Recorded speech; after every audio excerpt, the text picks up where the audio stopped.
the brain is going down. You're not holding it and you're moving down the hill. This is nature. My father, right now, I buy him paper. Every day I gotta buy a paper. There's a man who bought me paper before. I'm buying paper now because the time has reached. So I thought the old man could be president in 2017 and run for this. And he insisted, he said, when you run for one term, he insisted. I agree with him.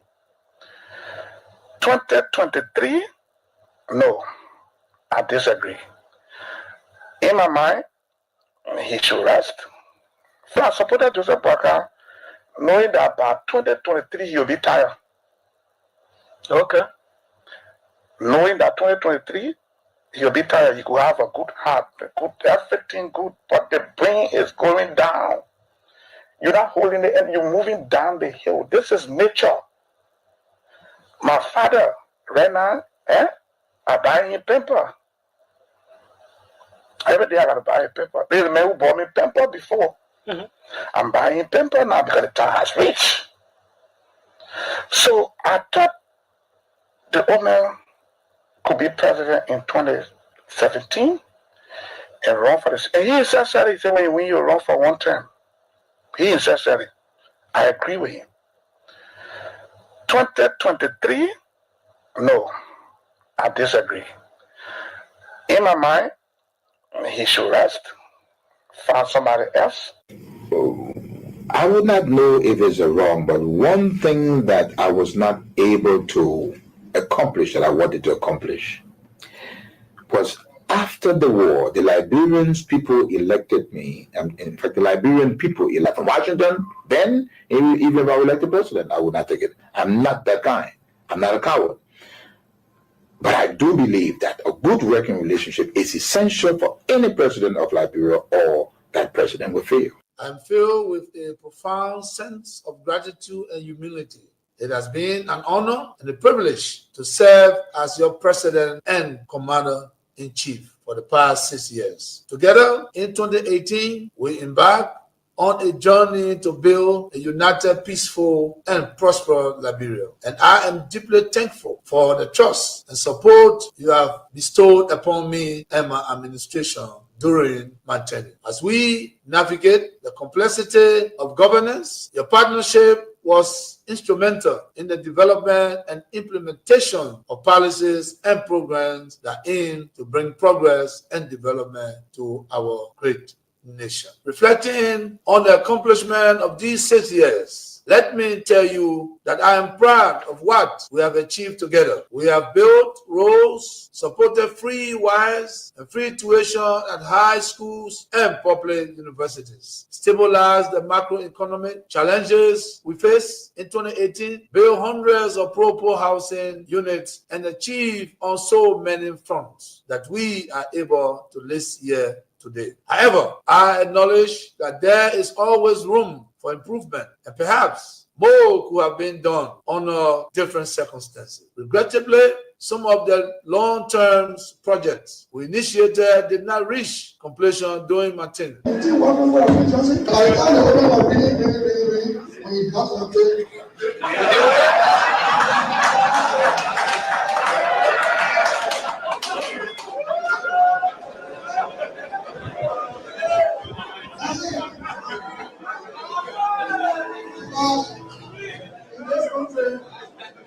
When you elect a clown and you think that he will be a king, what he does is to convert the kingdom into a circus. This is what we must deal with, and this is what we must say. Who do we elect into our public offices? Because, as I've said before, when you allow hyenas to take care of goats, why should you be surprised when the goats are eaten? This is the same. And Africa is only going to realize our potential in all areas when, by dint of choice, we enable and allow our best men and women to serve in different areas. I've heard it being said about Lee Kuan Yew in Singapore. I've heard it being suggested about Mahatma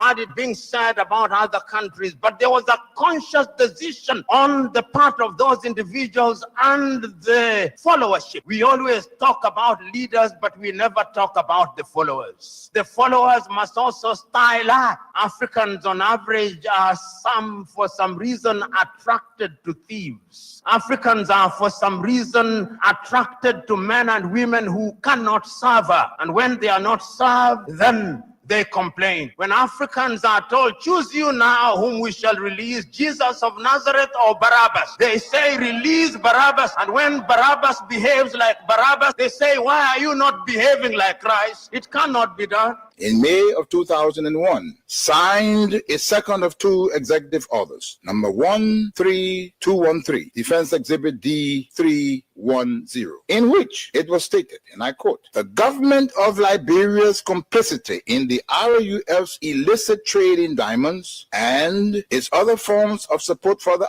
RUF are direct challenges to the United States foreign policy objectives in the region, as well as the rule-based international order that is critical to the peace and prosperity of the United States. Therefore, I find these actions by the government of Liberia contribute to the unusual and extraordinary threat to the foreign policy of the United States described in Executive Order 13194, with respect to which the President declared a national emergency. This executive order did not say the alleged complicity, it concluded the complicity. The conspiracy was born, all systems put into motion, and here I stand today.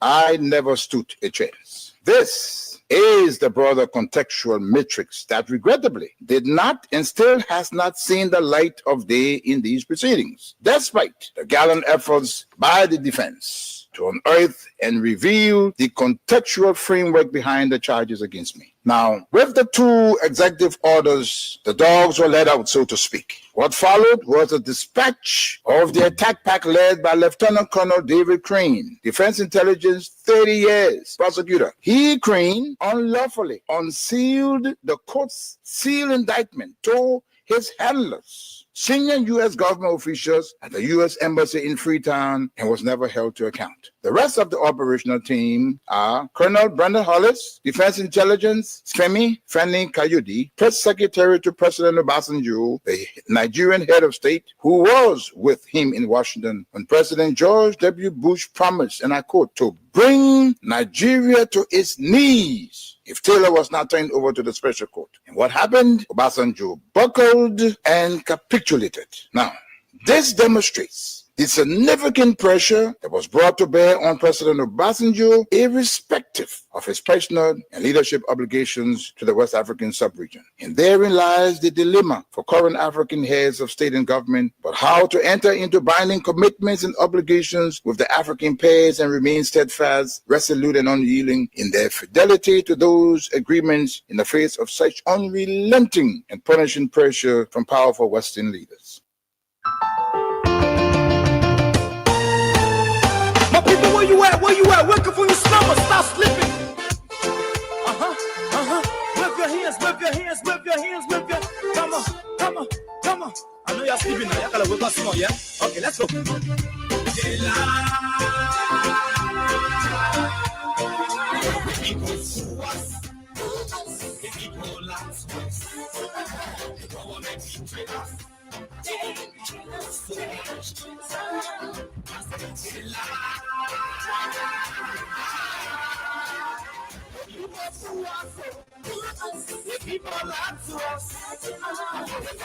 Oh yes, and Taku J keeps reminding us about the power of silence in the midst of misrule and distress.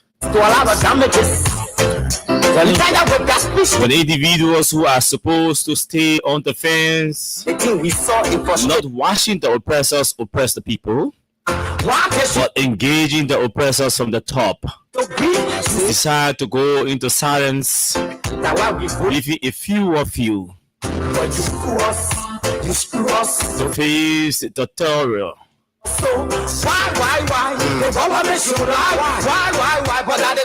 Then the onus is on us to invoke the power of the citizens who are the direct victims of bad governance in our country to join us in standing to the face of these looters and rogues of the system. Have them put or kick out of the system and embrace good men and women to lead our country. To lead our country into prosperity.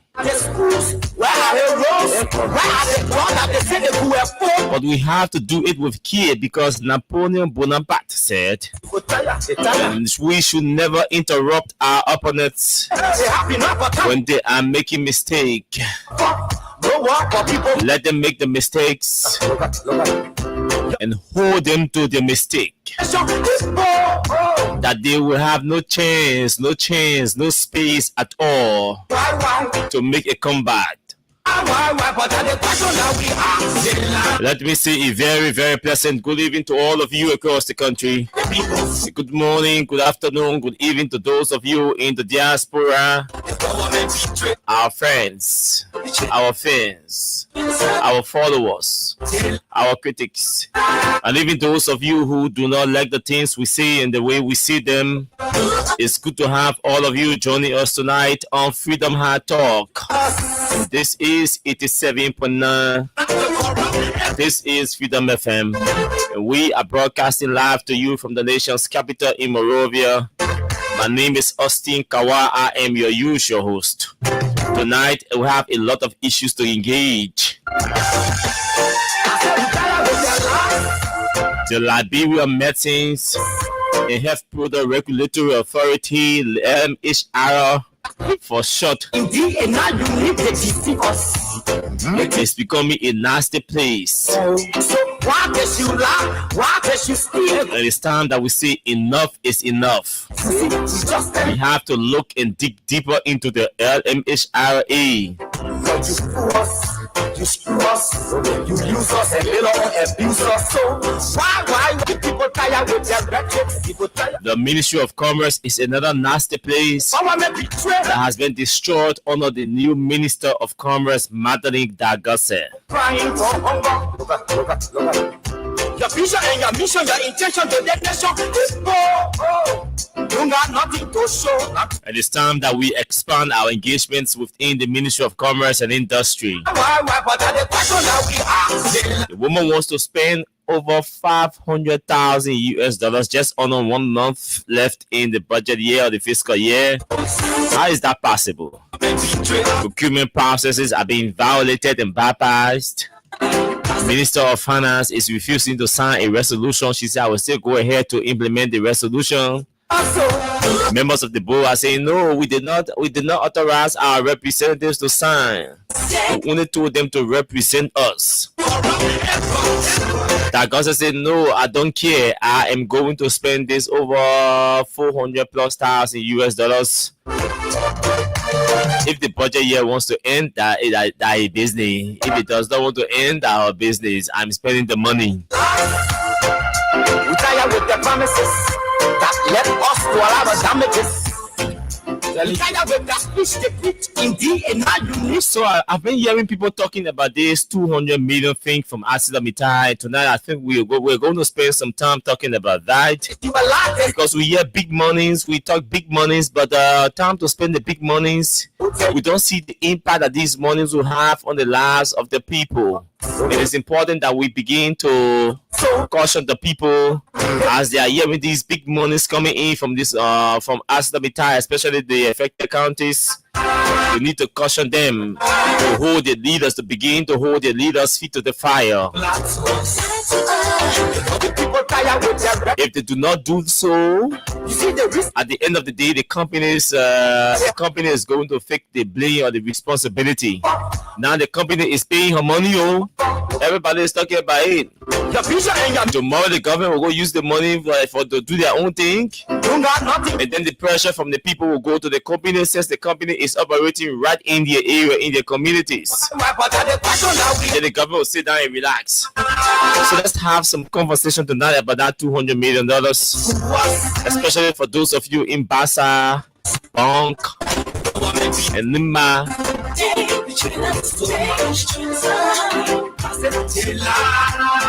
We have not forgotten about the presidential villa that is being constructed in Lofa.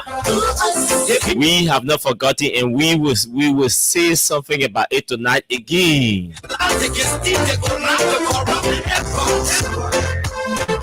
The streets are dirty. The cities are extremely nasty. You passing in the different communities, they're all debts, filth, and all of that.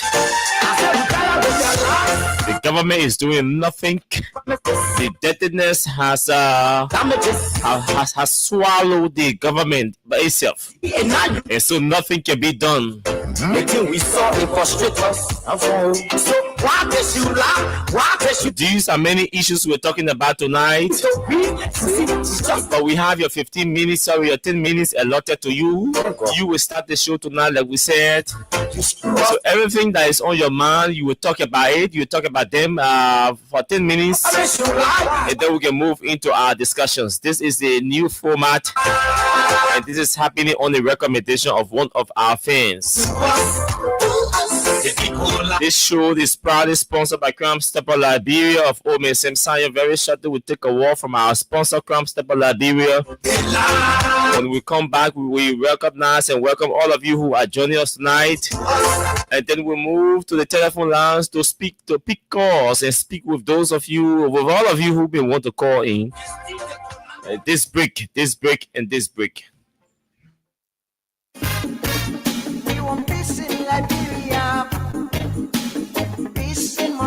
Yo, hello. I want to talk about violence. More violence is indiscriminate. It can happen for any reason and to anyone. Until we do something to serve the sort of vigilante-style justice in this country, none of us will be safe. My Liberia is Liberia of hope. In my Liberia, it is possible. Violence is not part of my Liberia. Violence leads to property damage, injury, or even death, as we are seeing in recent months in several parts of Liberia, including Monrovia. Talk to people in your community about violence. Stand up against mob justice. Be a community hero. Liberia is all that we have. We must all unite to uphold the rule of law. This is Old Man Sam Sion, your community crime fighting partner. Thanks for listening. This is Old Man Sam Sion. We want peace in Liberia. Peace in Monrovia. We want peace in Liberia. Okay, thank you so much, Omen Sam Sion. Thank you.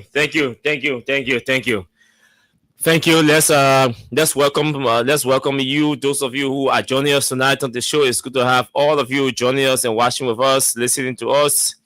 Opi O'Neill Johnson, welcome to the show.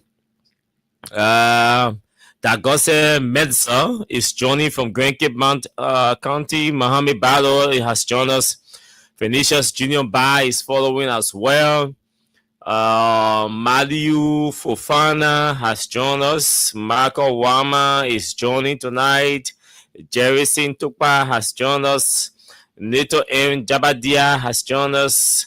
Basa Prince E. Kamara is following the show. Jerison B. Tukpa has joined us. Mohammed Sano, welcome all of you to the show. Musa A. Sharif is following. Raj J. Williams is following the show. Peter Wonde has joined us. Bowie Suddenly is following the show as well. Mountain Victor Brown has joined us. Jack Vab is following. Clady Addison has joined us. Thank you, Clady. She said greetings and congratulations, Austin. Yes, thank you. Hassan Asampa is Sayon. Marco, yes, Marco said congratulations to you on your achievement. My junior brother, thank you, big brother.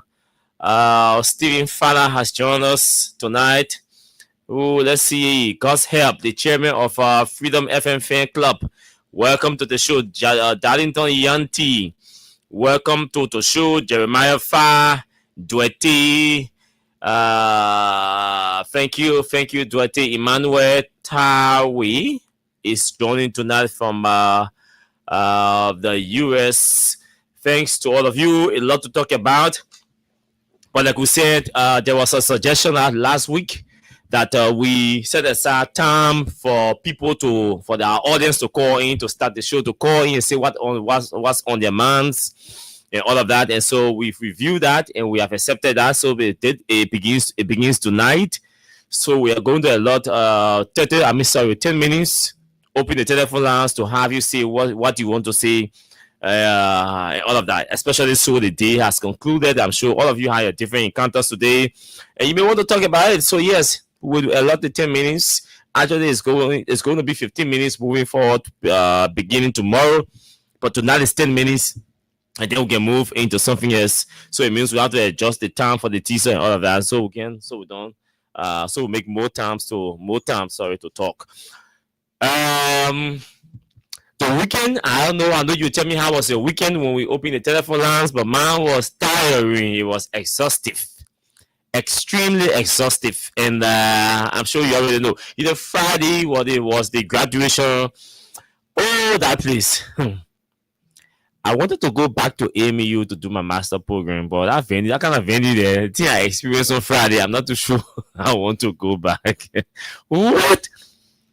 Then the car I carried, the car was overheating while coming back. While coming back, the car started overheating for over 7 times. And then we got home by 7 o'clock. All the taste for the party, the appetite that we had to party, everything lost, But again, the primary intention was met. We got the degree, we brought it home. And it is in tight, and we're going for more. That we can see.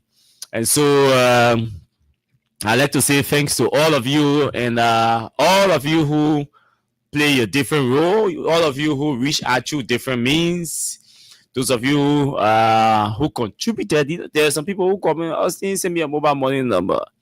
They send 50, they send 100, and I mean, it was encouraging. That was encouraging, especially for those of you in the diaspora who really reached out to say congratulations. I appreciate all of you. Those of you in Liberia who reached out, I appreciate all of you. And I want to apologize to those of you who I did not tell, or those of you who I did not inform about my graduation program. I apologize. Started is built in a way where as you send somebody invitation or information about your graduation or your wedding or your birthday, the mindset is that you want money from them. And most people can interpret it in that manner. That they may send me his invitation, his wedding, his wedding invitation, or his birthday information, or his graduation information, because he wants money from me. And for me, I'm afraid of these kinds of interpretations. So that's why I decided to inform people who I was very close to like that. Trust me, my immediate circle. That's the reason. But again, I apologize to all of you. Some of you, I did not tell you. Some of you, I told you. But I like to apologize generally to all of you who I did not inform about the program that I was graduating. So please accept my apology. So yes, and then on Saturday, after the Friday program, then Saturday we had to participate in Freedom FM anniversary program and all of that. And so we're in Nukuta on Saturday to commemorate our 9th anniversary. It was really, really, really, really, really motivating. The people came out to welcome us. They went out to celebrate us, and they celebrated us well, in grand style. And I must say thank you to all of our fans, all of the residents of Nukuta, especially who show up to there are some people who left far distances just to see us, just to interact. I saw two individuals who said, Austin, we came from bombing. Can you imagine? They said, Austin, we came from bombing. And they said they only wanted to take picture with me. and we did a photo. That was so motivating. It says to me that people are following the work we do. People are believing, more people are believing in the things we say here. And in Rossville, I'll tell a story about my experience in Rossville. In Rossville at the graduation, I met a friend, a media friend called Perry.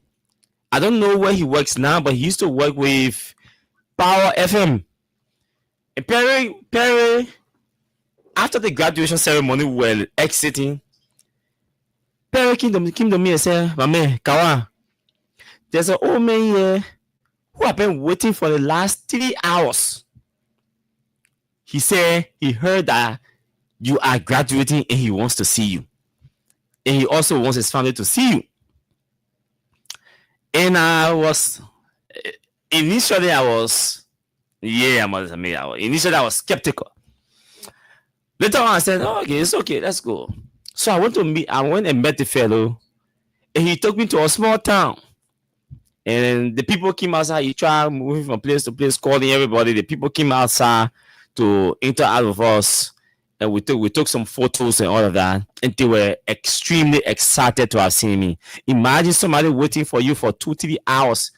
That fellow waited until the program ended, and because he could not come to me, walk to me to talk to me, he had to use somebody to ask me, to inform me that he wanted to see me and all of that. And the other folks in the town wanted to see me.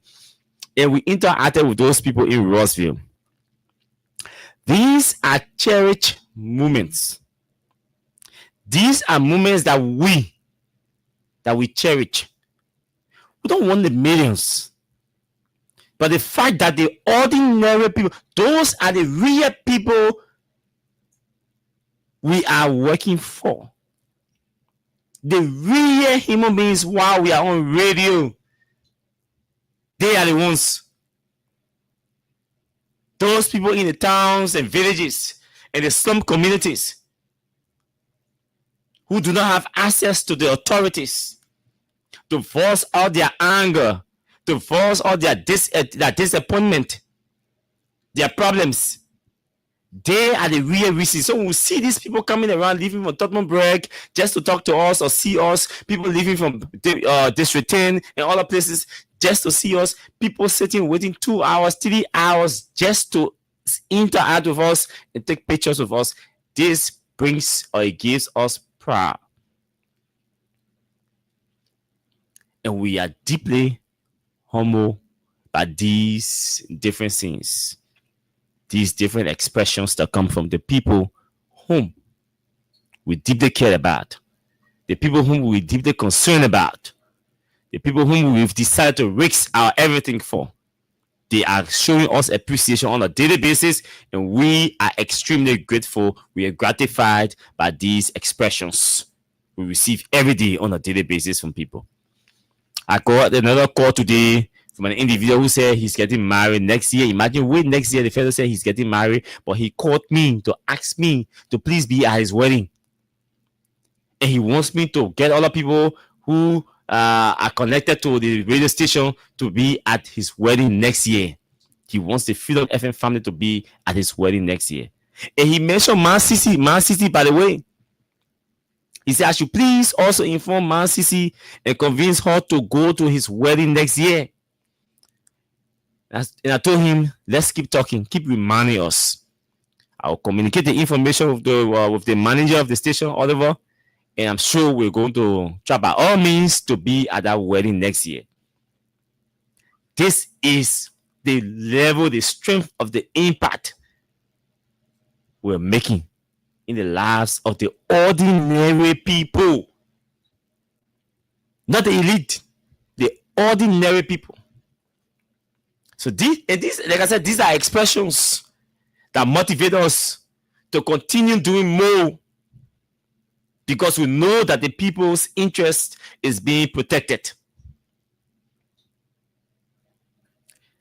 And so welcome to this edition of the show. Today is Monday. Today is Monday, November 17. And just a lot to talk about. So let's see. Okay, now we can take calls. We can take the 10 minutes to take your calls. The weekend was, I know, beautiful in some cases. terrible in some cases. But whatever your weekend was like, had your day in there, what you want to talk about, what is on your mind burning that you want to talk about, we have 10 minutes for you to let out everything. And let's hear you. You talk to that. So 0776, I'm on the radio. So 0776 104 0886 500 104. Those are the two numbers. Let's take calls quickly. Anything that is on your mind that you want to talk about, whether it's about government, it's about politics, it's about religion, it's about social issue, the telephone lines are open now. This is the new format of the show. Let's hear you talking. This person, good evening to you. 1 minute exact each. Good evening to you. Actually, I want to say congratulations on your achievement. I want to say thank you guys for the anniversary celebration. This is the voice of Peter Khan, the common voice man. I told him was so glad they should fall. Let's hear you. 1 minute. 1 minute, I got two things on my mind. I want to explain in 1 minute. One has to do with the issue of our President Boakai telling us our life is now rooted in exactly. It's to say that it's also good to do something about it when you realize that our life are not rooted in motorcycling. You can be here. Grandpa Boakai, you told us you're going to bring jobs. You are not born those jobs. But all you will do is to take on the podium and teach us, remind us of being common people. Remind us of being nobody. You got a budget that you prepare, your people are reading the budget, seeing all that things about it. And that budget will change it. Everything is just recurring. PSRP is nothing there. You got 200 million and it's not even realizable. You place it there for PSRP. And then the recurring budget you got, it got nothing to do with the common citizen. It's just an elite budget. Thank you. 1 minute is exhausted. Next person. Let's hear you. Hey, Ossie, how are you? I'm fine. How are you doing? Yeah, this is Mohammed the town member of the Solar Movement. Okay. What is on your mind this tonight? Yeah, congratulations for it. Thank you. On your education. So, Ossie, you want to learn those sometimes when I go on the show, but follow you everything. So, thank you very much for the opportunity. I want to extend my appreciation to your family. Thank you. Seriously. Because to see young people in the country committed, the people after election, go away, but you are still there to inform the Liberian people about what happened in the country. Austin, thank you very much for the opportunity. Austin, that's something I observed today in Douala. The government really need to advance the city police. The city police, is making the government to go far away from the Liberian people. The city police are fucking people scared. We mainly, and this is some of all Austin will not let to post some of the photo, photo on Facebook. But if they push up to that, we show international community what happened in the country. The city police are not giving a market clause, no change in your life. It's wrong. And the kind of hard economy we're going through for people to buy things, no way. When they go dollar to go and sell their no market for their living, it's positive for the after election, the people concern about the party to win election 2029. But the concerns of the citizen is far away from their mind. So they have to stop that. Thank you very much for the opportunity. Thank you very much. Next person, 1 minute. Hello? Okay. Let's go to the other telephone line. 0776 104. Oh, the phone off. I see why this phone. You're sorry, the phone is off. The other number is off. 0776 104 104 0886 500 104. Good evening to you. Let's hear you. No, you have to move away from your monitor or switch the monitor off. Let's take this person from here. Good evening to you. I'm okay, General CC. Yeah, thank you for the degree, master. I want money now go in. Now, not boy, I can't come out to degree. You understand what I'm saying? I understand what you're saying. Okay, thank you. I think I can go. No, what on my mind is also Then they say Bokaba was begging from place to place for survival. Today, 30 people that to depend on motorbike. So what a job he has created for the motorbike people that the motorbike, they finish that motorbike. And the bottom you say he breaking. Oh, Masisi, I know somebody cut you off. Let's talk to this person. Good evening to you. Yes, sir. Good evening. Let's hear you. What's on your mind? Okay, I'm I'm calling from Ganase Keba. Okay. Yeah, what my mind is I call it town hall office in Keba here, where the speaker is says almost 6 months ago they are not being able to. They took the roof from all the town hall office and right to that town office in highest the office there. But when you see the office, the town office now is now even somebody will call why it's on roof and you're not being able to work even roof the area.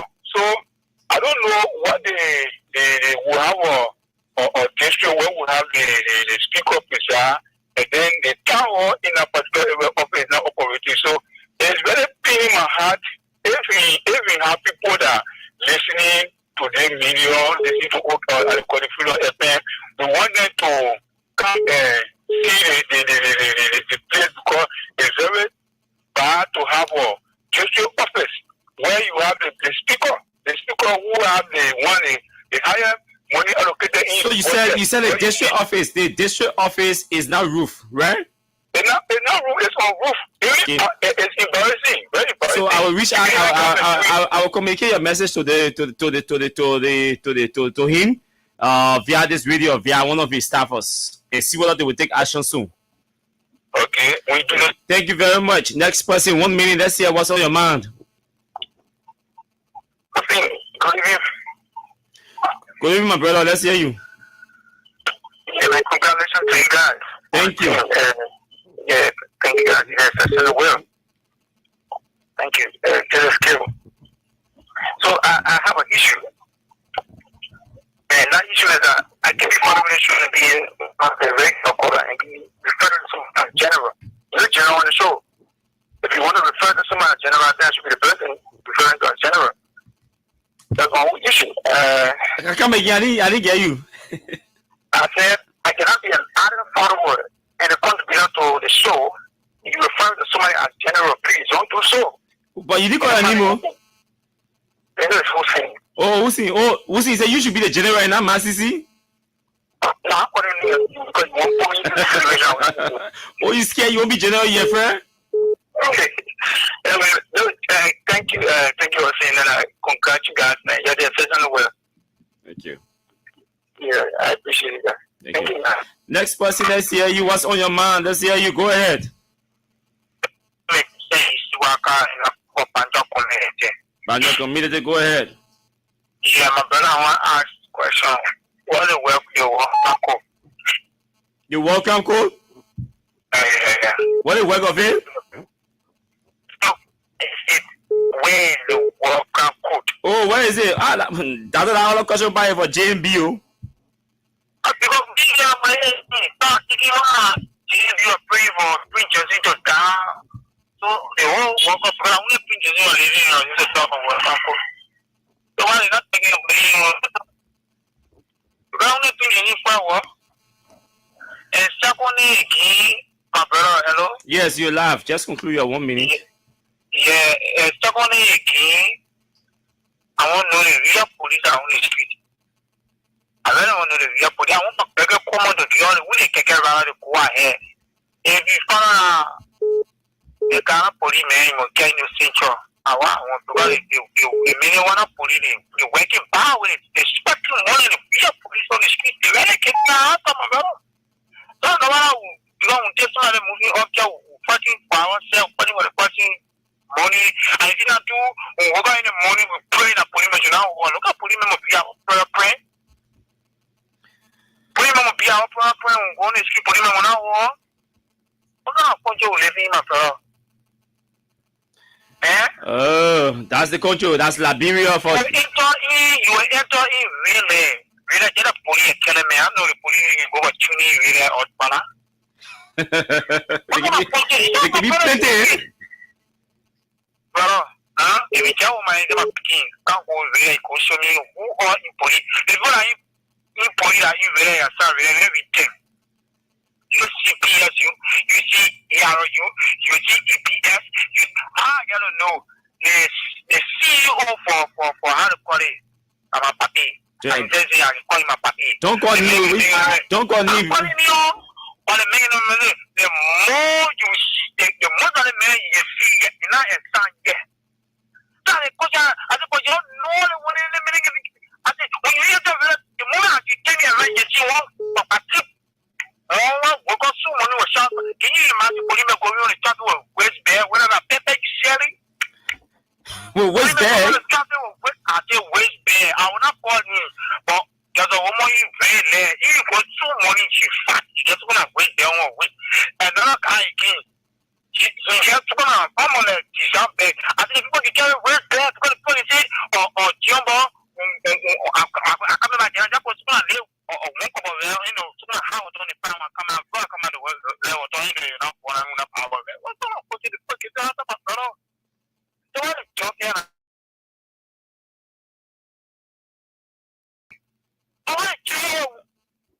Okay, man. I understand your opinion. I understand. Let's hear other people's feelings as well. Good evening to you. No, I didn't cut you off. So check your phone. Probably a credit finish or Hussein Care will push you off the line. Then Hussein Care will push you off the line. Mm-hmm. What I say is no bosses. It is very motor bar against three bullet. Talking about the more need a motor bar more bosses. How many bosses is on the budget? You have 1 million to go when you run. After you pay the bosses, you get all the boys to go car run on the boss. I do run the bosses. The president of the bosses, passing all around with the bosses. What for are suffering? They say that you want a motor bar running and go from job. What are the job? And go to get. They sending the job to foreign now. Didn't you hear me now? They for sending job to foreign. He hearing it. About the sending job for this I put that now. You hear me now? They say when you play bosses, you want the motor bar and go around bosses. They say that in the ball with all when you put it in the air about fair pool. Thank you very much, not all. Thank you very much. Thank you very much. Thank you very much.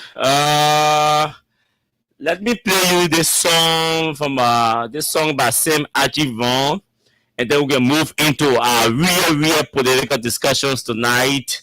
So Sam Ajivon, you see, he says he calls this one "We Suffering." We Suffering. So let's play you this one. Okay, yeah, Sam Ajivon.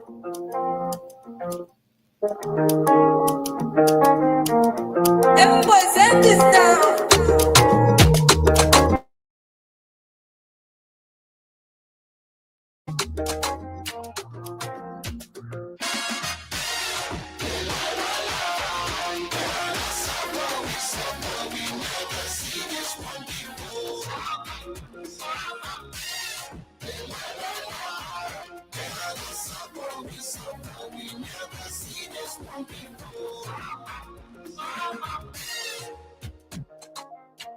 I see the people are hungry, that's why they angry.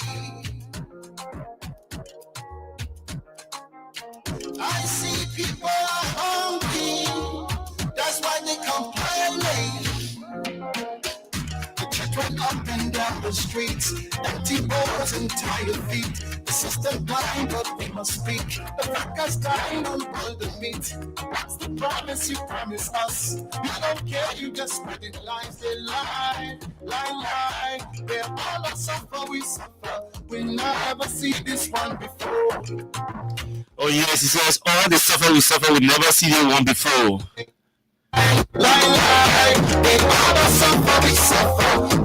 So let me take this one down. You see, let me play you this look at the Kofa. You know the case on today.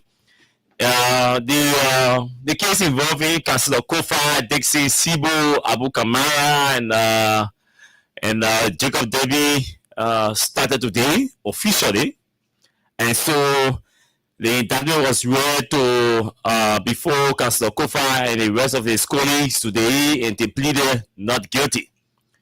So Listen to what he said after the It's 17 right? The communications there. Very little verified. The indictment mentions nothing that any of the lawmakers did except a general accusation. But the most interesting thing about the indictment, it has a letter. No, man, this is not the content I wanted.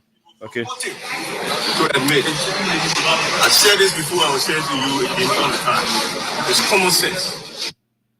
The first is the indictment is more about the 17 right? The communications there. Very little verified. The indictment mentions nothing that any of the lawmakers did except a general accusation. But the most interesting thing about the indictment, it has a letter, right, from Kivi Bar to Honorable Dixie Sibo for putting to admit. I said this before, I was saying to you again all the time. It's common sense. That's what we're using in law. How many of you these days can write that? And I text message, you understand? So for the reader of the indictment. Okay. That means that the prosecution don't have any case because there's no case to make. It's all politics and it's on rise as quickly as they put it together. Are you hoping? Okay. So that was a brief interview. So what I was trying to explain, and let me take my time to say that to you. Yes, Warren W. Wulu, thank you. David Wisa, thank you. Mawata Berete, welcome. William Jackson, welcome. Kemoka, welcome all of you, welcome. Kemoka, welcome. John T. Towini, welcome. Claudia Allison, she said, "Austin, you can go to CUC for your master." Oh yeah. They're starting next year. That's next year now, so I have to wait for next year. But we do nothing until next year. So Henry To, Chris Ware, David Williams, all of you, Juju Ware, we are son, Arabi son, Mary Tuli. Mary Tuli, it's been a while. I've not seen you for a while here. What's happening? Nicholas Myers, Jerry Tati, Mohammed Masakwe, Edith Sopiano, Benu Kamara, Tommy Johnson, Wata Bome, Benti, Manu Kodu, all of you. Thanks for joining the show tonight. So, basically, the indictment has been read. So, the indictment will state what the crimes they are being accused of. The indictment will detail the evidence they have available, or everything. Then they will ask them to plead guilty or not guilty based on the indictment they have heard and based on what is believed to be the evidence they have presented. And so today, Councillor Kofa and the rest of the other folks pleaded not guilty. This means that the full trial will begin as assigned by the judge, Roosevelt Willing. But Councillor Kofa was making reference to one of what they consider evidence, because first he said there is nothing in the entire indictment that point to any lawmaker or that says anything about the direct involvement of the lawmakers burning the Capitol building. He said the entire indictment, there is nothing in the indictment that clearly, particularly, concisely indict or consider the role, point to the role that the four lawmakers that are indicted play in the burning of the Capitol building. That's what he said. Second thing he said, which according to him is more concerning, is there's a guy called Kevi Bar. Kevi Bar is one of those who is believed to have told the police that they were hired by Dixie Sibo to burn the Capitol building. Let me repeat. Kevi Bar is one of those who is said to have admitted to bring the Capitol building under the instruction or influence or support of Dixon Civil. And what they presented as evidence of something to believe that led them into indicting Dixon Civil was, according to the indictment, a letter purportedly written by KV Bar. A letter purportedly written by KV Bar. So Councillor Kova's argument, who writing letter this time to ask people for money? Everybody sending text messages now. Besides that, some man said, the man read the letter, he gave me a letter, so he can't read the letter. Like, you read the letter, you will not read it. And so man, you read it. And the man talking about, he get read. So how the man get read? Go read letter. But I wanted again, the case has started. So the merits of the case will have to be respected. But we can discuss it. But we can't go into the merits and the demerits of the case. So we'll let go about. So what you need to know is that the case has started today. All of them pleaded not guilty, and so the judge is going to assign the case for their next appearance. Now, I don't know how many of you have passed through Douala. Especially today, this morning. But the Douala is, I know people say, oh, but Douala has been dirty. Yes. But Douala is so dirty. So Mara Drive has some places where you see they're creating dump sites. Really, I want to talk about it. Kovashamba, I want to talk about it. Omega, I want to talk about it. Oruba, I want to talk about it. Central Moravia is worst.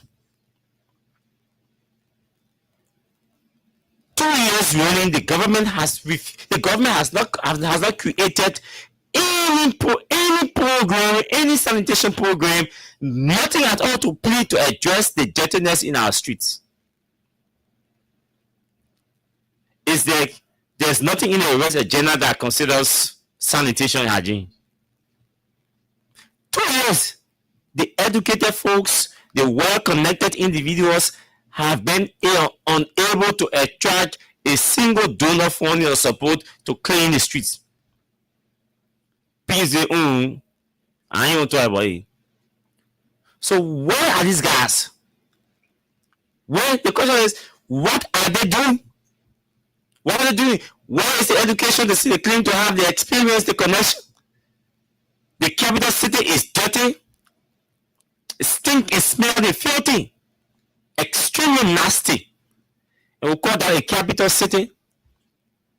We have the Moreover City Corporation that is saying nothing, that is doing nothing, that is creating no programs, that is proposing nothing at all, that is displaying no partner, nothing at all, just nothing. And other folks are on the other side intellectualizing these things and celebrating that all is well, Baka is doing well, when our streets are dirty. And this is concerning. And I thought to start the conversation tonight with this. We can't be sitting and allowing the deaths to overshadow the cities, the roads. If the Moreover City Corporation current leadership is unable to handle it, I see no.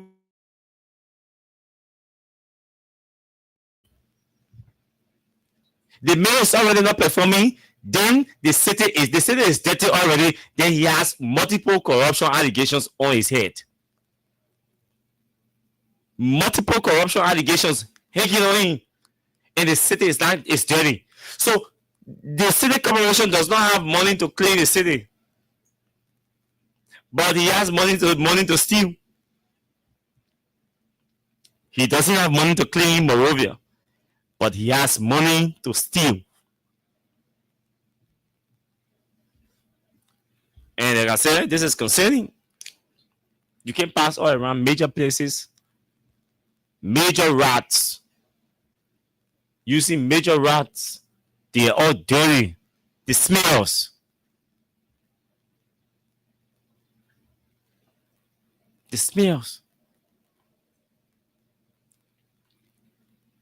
So you guys have to understand that we're following.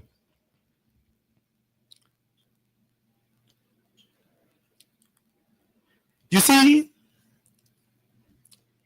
ArcelorMittal Liberia, I've always said, has not been a perfect company, a perfect investment. Just as our country, Liberia, has never been a perfect investment. And I'm not too sure we can have a 100% perfect investment running our country. Not anytime soon. But Mittal has always shown her willingness to listen, to talk, to negotiate, to dialogue. Mittal has never shied away, doesn't have a history of shying away from her lapses. No. You know, some companies will be combative. They will start investing money into public relations or propaganda and all of that. Then it becomes an issue between the media and the citizens. You know, these things were happening in the case of other companies, but not in the case of Mittal. You have never seen a case where Mittal is running around with justification about their lapses that are being spoken, or they are reported or alleged lapses that are being spoken about by lawmakers and some citizens. No. You've never seen them justifying. They've always opened their arms to dialogue, to talk, to negotiate. And that's why it is called concession. So let me ask for Austin, why this conversation? This conversation because Mittal have been bullied in this country by lawmakers, especially those from NIMA, on multiple occasions. That, oh, Mittal is not doing this. Oh, Mittal is not living up to this in the agreement. Oh, Mittal does not want to do this. Oh, the buildings are not renovated. Oh, the roads are bad. Oh, the hospital is incomplete. Oh, the school not complete.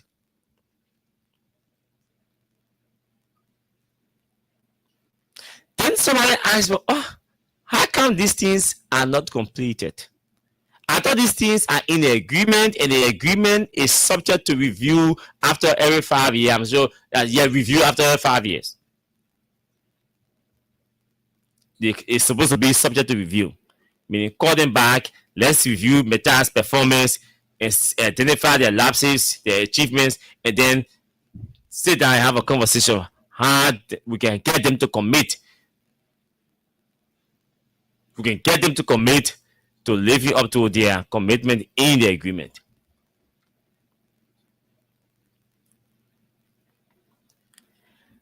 Mittal has been giving corporate social responsibility funds to the government. Can you rest or relax a bit on asking Mittal what have you done in Nima or Basel and Bonk, and ask our government people and our lawmakers inclusive, what have we done with Mittal's corporate social responsibility money? We want to see indicators. Say, Mittal money, we build this place here, we recondition this one, we renovated this one. Can we ask our lawmakers, the county authorities in Bonk, Bassa, and Nima to point to these things? Is that difficult for us? Because when you will talk to Mittal, we have to also talk to our leaders. Our leaders must tell us how they expended or how they spend AML's monies in those counties. I know some lawmakers will get angry tonight, but we have to ask the lawmakers, because the lawmakers have oversight over the executive. Ask them, if the monies were paid, let's confirm. Can you confirm that AML does not owe all these counties in social fund? If the answer is yes, then where is the money? Where did it go? What did the county authority do with the money? These are questions the citizens should be asking, and that's why I'm calling on the citizens.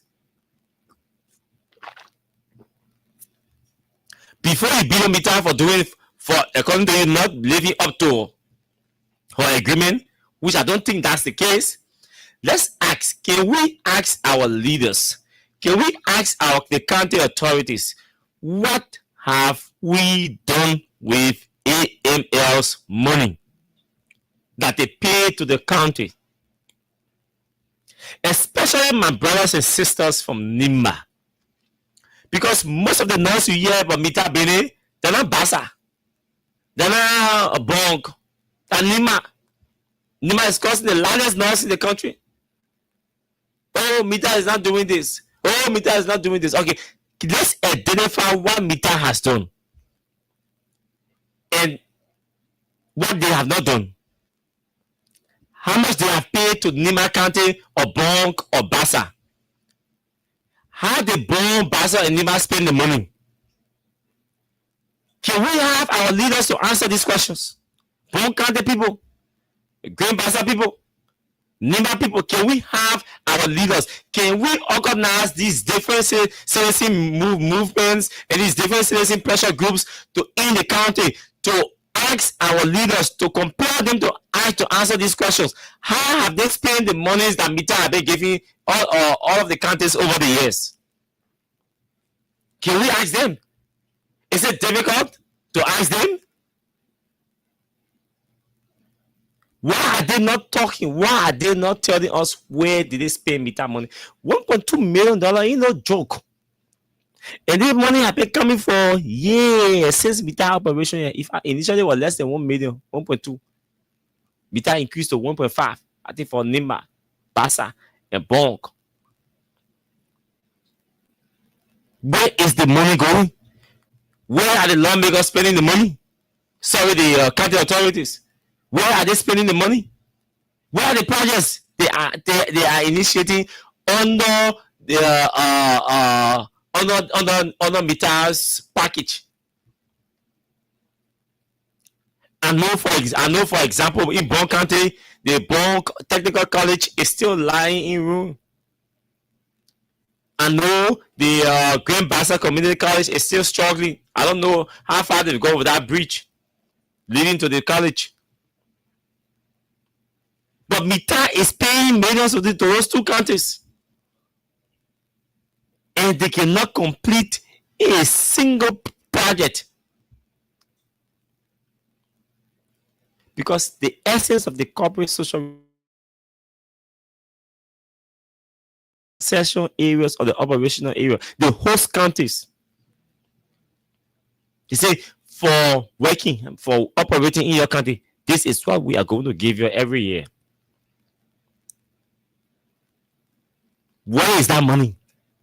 Whether it's current lawmaker or past law or past lawmaker, they must answer. The citizens must start to pressure these people to give them some answers about these monies that come to their counties. Or people just come and just take the money from Mita and go and sit on the central government sit down and decide what they want to do. When they use the money or spend the money on what they want to spend it on, then they don't do anything in the county. Then the people in the county wake up tomorrow and say they look around, they cannot see anything. But Nima, how come nothing happening here? And you get Mita operating in your county, but Mita finish paying money and the government our mismanage the money, and then the burden goes to Mita. Other companies that are having expressing interest to come here, they will experience these same things if we don't start to pressure our leaders to give account of our corporate social responsibility monies that these companies are paying to the government. 200 million is up. Bonus, signature bonus for AML. Whether it's going to be paid in categories or in segments that has not been made clear yet. because there is no Aptomitas agreement is yet to enter the legislature. I don't know how true is that. I have to confirm that. But this 200 million signature bonus, that free money. I like to call it free money. This 200 million is free money, signature bonus for signing the agreement. Yeah, thank you. We add the money on the one we're supposed to pay to your in the agreement. But before we pay the one in the agreement, that 200 million. Yeah, thank you for signing our agreement. $200 million. There is no program. There is nothing planned. There's nothing designed. No infrastructure program. There's nothing. Or service program. Or something designed to absorb, to accommodate this money. That will benefit the people, the citizens. All the government is concerned about to increase recurrence expenses and keep civil service salaries at the same level. When you have $200 million US coming in just as signature bonus from one company. We're not talking the other people or Total Energies. Just AML. This is serious. If you see, you the citizens depend on us and see us as the brave ones to look in the faces and speak truth to power. But who are speaking truth to power should have backing. We should have a foundation to stand on, a pillar, a solid pillar to stand on. And that pillar should be you, the people. You should not just be possessing the power. You should be applying the power, exercising the power. The power to call, the power to assemble, the right to assemble. And call your government to action on a particular issue that concerns you. Mita is concerning. Bay Mountain in Grand Cape County is concerning. In my Grand Cape County is concerning. What you call them in Bombay County is concerning. But the citizens are compromised. They're not doing anything. They are not doing anything. And these companies are not just coming here and working or operating. They are working along with the government. So you see, every time you go to protest at the company side, the government send gun people to beat on you because the government is working along with the people. So instead of going to the money side or the operational side of these companies or these concession companies to protest, take your protest, direct your protest to the government. Go to the Ministry of Mines and Energy. Go to the Ministry of Agriculture if it is rubber. If it is rubber workers, they'll go to the Ministry of Agriculture.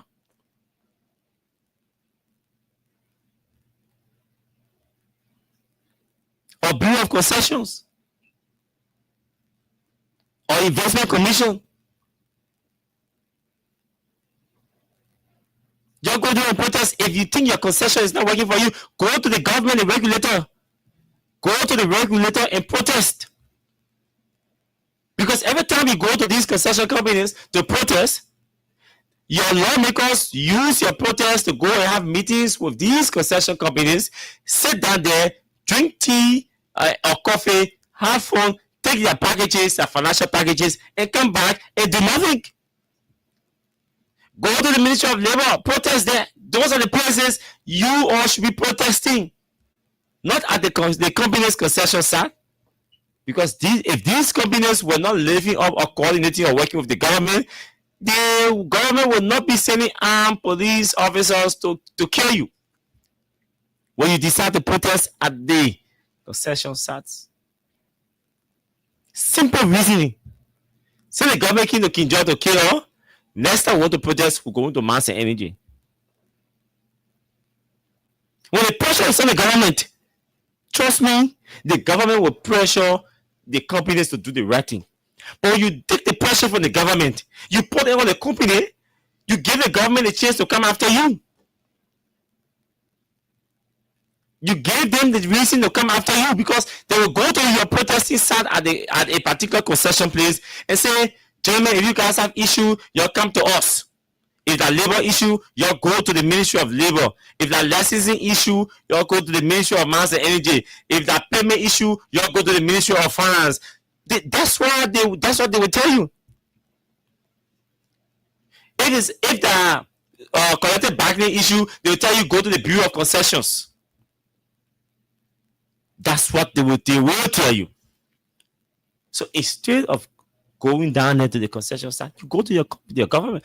If you pressure your government 1, 2, 3 times or consistently, they will ensure that the concessions worked for you. They will ensure that it works for you. If you don't take any action, they will not take you serious. So you guys, all of us have to start asking, where is the 200 million bonus going? Is there any program that the government wants to use portion of this money to finance? The other day, I heard a lawmaker proposing the establishment of a processor or something here in the country.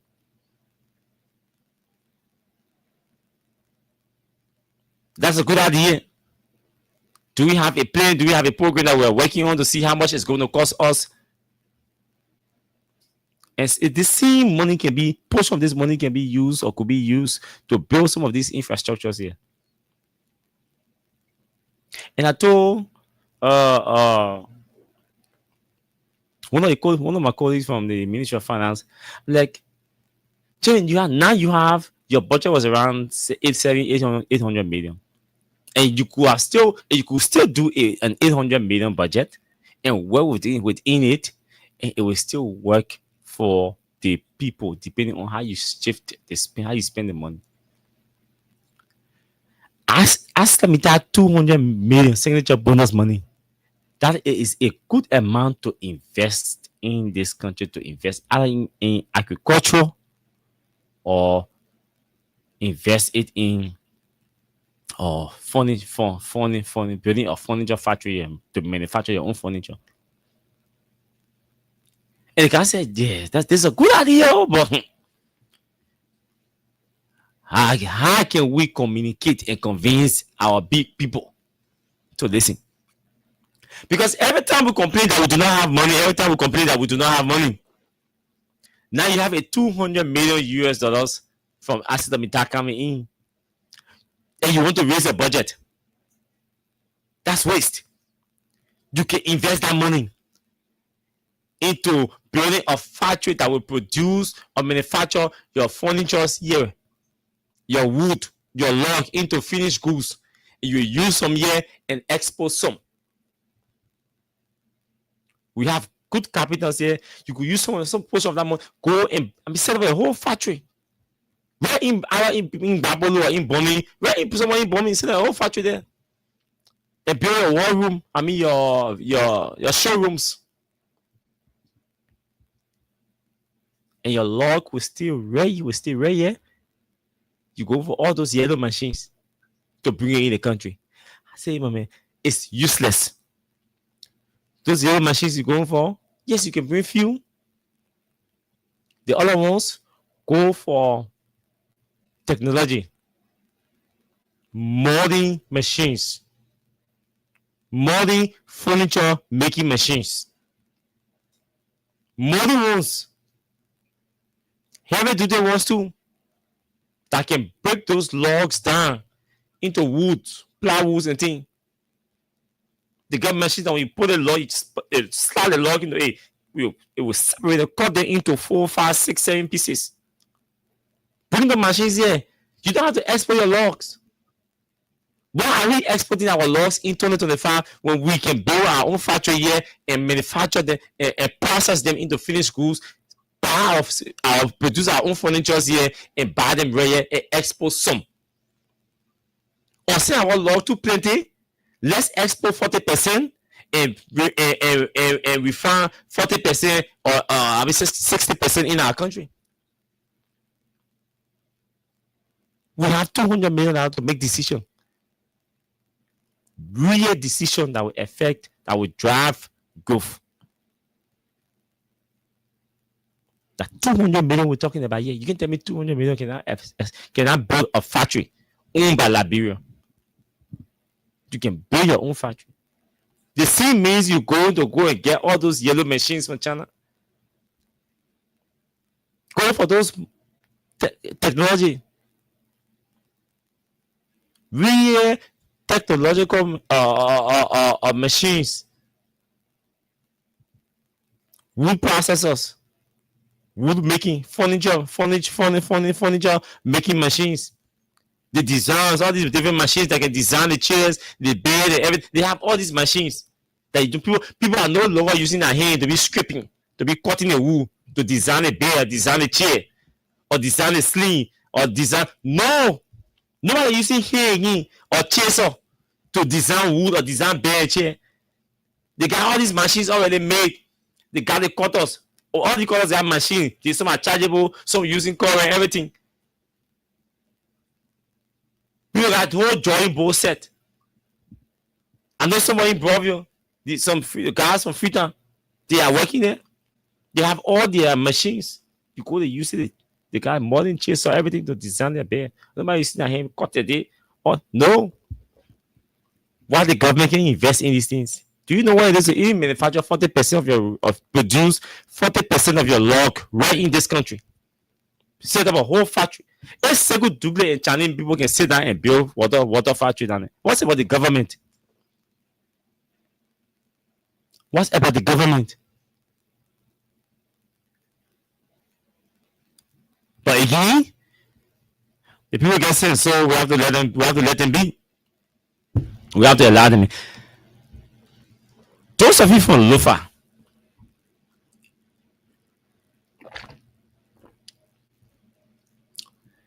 especially those of you who say, oh, we're traditional people and everything. Let me play you Braga cousin, Braga nephew. Listen to him first before I say what I want to say. It's becoming concerning that a presidential villa is being built in Foya and nobody knows or nobody can come out to open it on the record state. No official can come on the record to state that this project, yes, it is a presidential villa and that it is being constructed by this company and that it is owned by this person and the amount or the total value of the project is this amount.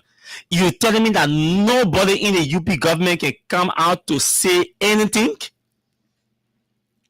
Public Works is chasing Musa Benete CMC for not submitting a bridge plan when there is a project being constructed in Foya, and the Minister of Public Works say he cannot answer any question about the construction of any place in Lofa. The man is supposed to answer to it because he is the one that was supposed to approve that plan. And now he's telling you he cannot say anything about it.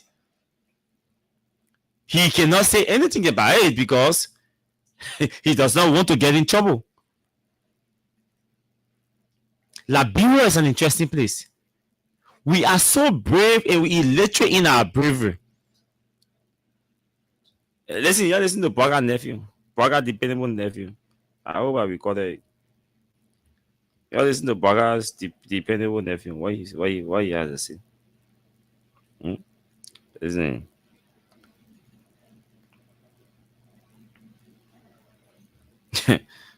Jesus. Hey man, what is this thing? I thought how they oh Jesus. Where did I share? And where did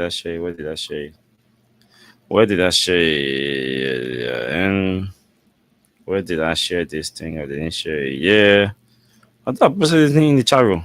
This is already. Oh no, man! I thought I posted this thing. Yeah, let me go back for it. Oh, no, I didn't post it yet, man. I think it was an oversight. I missed it.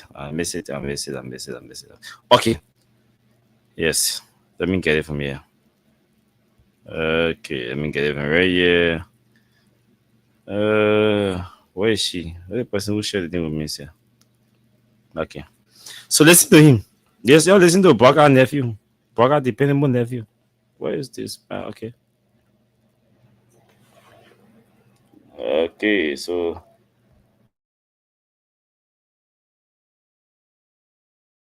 left in the end, it doesn't matter. But I suffer more than anybody else. I risked my life. I was nearly killed. I've been hearing about the project in Foya. I hope it is not what I fear it is. People have been asking questions. You can't talk. I heard my brother Daniel Sando say the Manoro Union. Then I heard the press secretary to the president say the project is a presidential project. There's no coherence in your communication. Your messaging has holes. How can a deputy minister for public affairs say one thing, that it is a Manoro Union funded project, and then the press secretary says it's a presidential project? Then Steve Weir goes for confirmation hearing. They're asking, you say, I know nothing about the project. You don't do that to your people. You don't do that. Who's building it? Who's funding it? Who's building it? This one looks bad, oh. They're not looking good, oh. They want you to, they want not looking correct. You made a pushing. And people, how many of you are not seeing it, but don't place it in Foya? You can talk about it. Those buildings, the building in Foya. How many of you who support the government, you're not looking in some kind of way, you're not embarrassing you? How many of you? It is embarrassing to people. Who's paying for it? In these difficult times when money is hard to come by, where is the money coming from to build it? Just stop embarrassing the people. Plenty of your supporters are embarrassed by it. How often does the president go to Lofa for you to go build villas all over the place? The president has his homes. He has houses in Foya that he's had there for a long time. I'm sure he didn't tell you to go build no damn villas. It's embarrassing to people. You're talking. You see, and this is a deception. I've never. There's a strong reason why I don't get involved with Henry, you know, because of the relationship we've had over the years, and I've tried to keep and protect that brotherhood. But you see, I will say small thing tonight, and I know you won't take offense. I will disagree with him publicly today for the first time, and I know if he takes offense, that's politics. Okay, now listen to him. You see that Henry is sounding the way he's supposed to sound, the way people know him to sound, but he comes in or he tries to conclude on a deception. I support this government, but you will see that you realize that he tries to conclude on a deceptive note. And I will play this recording again for you to hear the deception. I'll tell you. He tries to conclude his struggle. He's already seen Bwaka. He's already exposed Bwaka.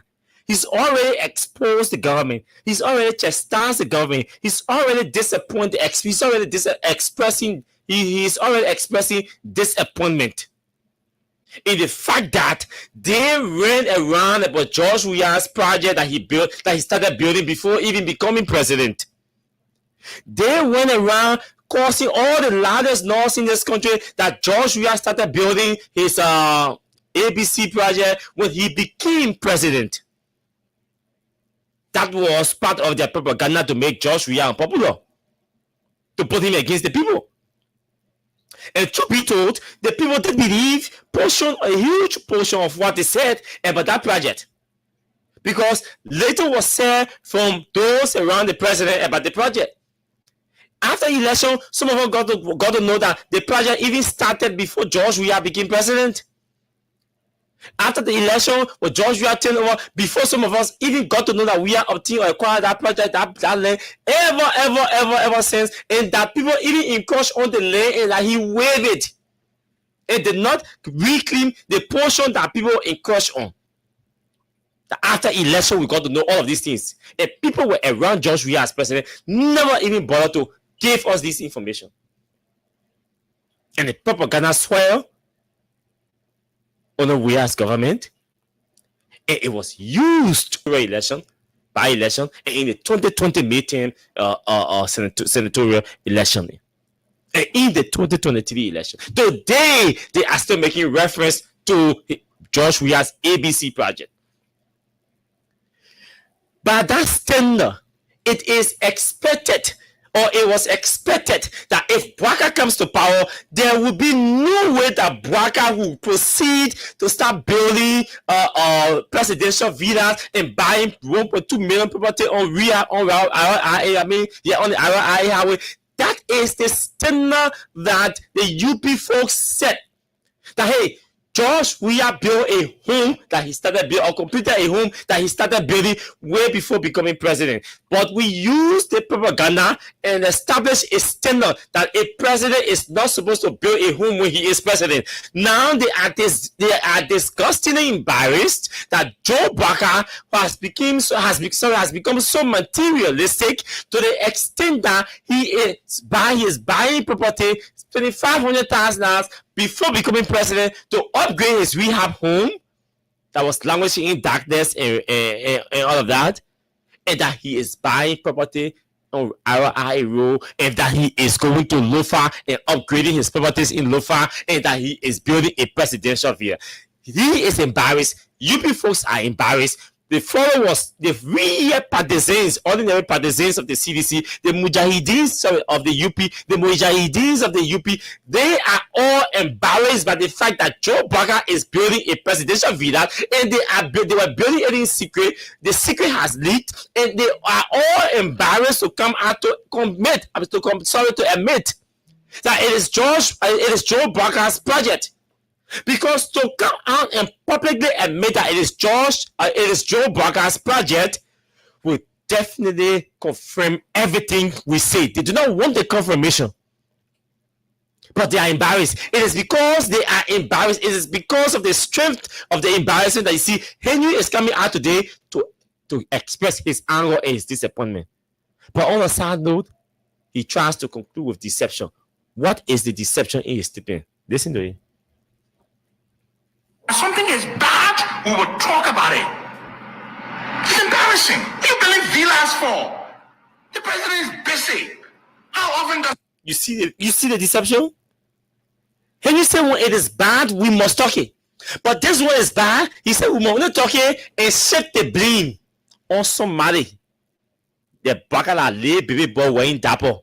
He knows somebody being somewhere for him, and he's supposed to say no or yes. Listen. He go to FOIA. He told you he got house in home. You take millions of dollars to go pour into building villas when you could have built a hospital in FOIA, when you could have built a school in FOIA. Yeah. Your supporters are right here saying that. I know this base. I put this base together. I spoke for this base for years. I know them. I know how they think. I know how they feel. When they are embarrassed, they will say it. That was. Amen.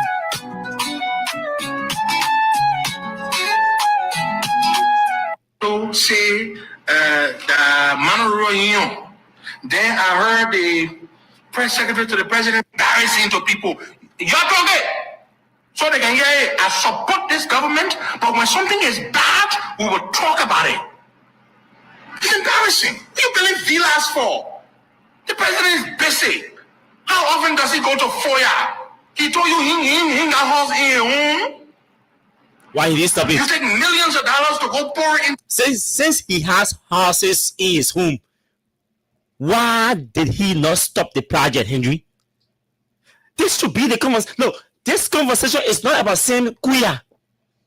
This conversation is not about Kula Fofana. Kula Fofana did not build any project in Lofa. Gideons did not build any project in Lufa. He did not start any project in Lufa. You see, for too long, we try to shift it. Every time we want to shield presidents in this country, and this is boring. It has to stop.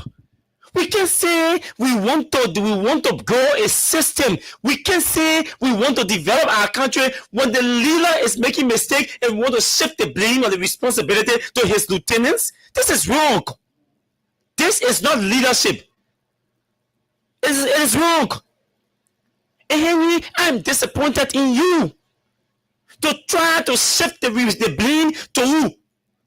To Pierre? To Daniel Sando? To Kula Fofana? Why? You can do that. Kula Fofana is not the problem here when it comes to the presidential villas. Joe Barker is the problem. This paper has become too materialistic. When I begin manager coming from my mom, Joe Barker has become too materialistic over the years. Since he became president, look, Henry, look at Joe Barker's life. See the shoes he's wearing. See the clothes he's wearing. He's customizing his shites. What are you talking about, bro? What are you talking about? Joe Barker is flying private jets. Something all of you said were wrong. What are you talking about? What do you want to scapegoat? That Barker is not making a decision, or Barker did not endorse the project, or he did not embrace the project, or he was not briefed about the project, and Gideons and Kula Fofana and Jeremy Pia and who else? They just jump out and went to Foya to go and start building property for Barker? Is that the message you try to send? No, this is a wrong message that is not going to be bought by anybody, any reasonable person. Henry Barker messed up. He messed up. You guys must say it to his face that he messed up. If he must apologize and express regret that they don't do, let Barker do it. He messed up. I want to use a stronger word, but I'm on radio. But he messed up. The puppet messed up. He scored an own goal. He disappointed everybody, including me, because everything I said about Joe Barker, I thought that Joe Barker would have done something on the contrary to what I said to make me shame. The puppet is not making me shame. He's not making me shame. He's making me proud every day, because everything I said about him, he continues to prove them. So he's not making me shame. Why is Joe not making me shame? Why is Joe not embarrassing me? Joe is supposed to be embarrassing me, because people, my friends in the UP, are supposed to be bullying me because Joe is doing contrary to what I said. But this is not the case. Joe is making his supporters and my friends in the UP shame because he is doing everything that we said in 2011 that Joe was going to do. So he is making me proud and making your shame every day. This man is wearing a shoe cost $1,200. I saw $850 US link on the paper for. And then what the frick the paper wants to do with these values? What does he want to show? What does he want to prove? At 81 years old, the old man is still concerned and only concerned about himself. What 81-year-old man going to do with that kind of huge project in Lufa? That commercial thing he building down there, the non presidential villa for what is it? Yeah, it could be presidential villa, that will be commercial, that's no issue. But that is that real estate, that is a commercial thing the people building down there. The real story that can also, that's why you see my man Henry jump in can also, he said, let me go talk it first. That's why you see jump a can also, I said, let me go be the first to blast on the record. Because it is embarrassing. It is not just embarrassing, but it is shameful. It is disgraceful. It is disgusting. This is a show of illiteracy. You president, everything the old man criticized. Let me play you another thing that Joe Barker criticized, like he said he was going to do. Let me show you another one. Let me show you something that he said he was going to do. We're telling you, Barker will everything Barker telling you that lie. You were calling us John the List and John the Bull and John the that. Listen. Y'all listen to him. Come listen here.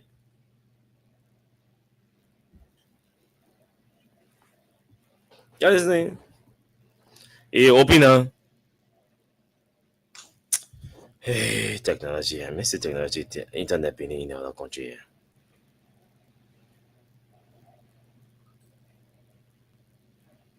Oh, bah. What's happening? Okay, let's see whether it's going to open. But everything the old man said in during his campaign period were all lies. And some of us told you that Baka, you put Baka in one room and tell him to say these things, he will not say them. That people were making these things for him to say. Putting these things on paper for him to say.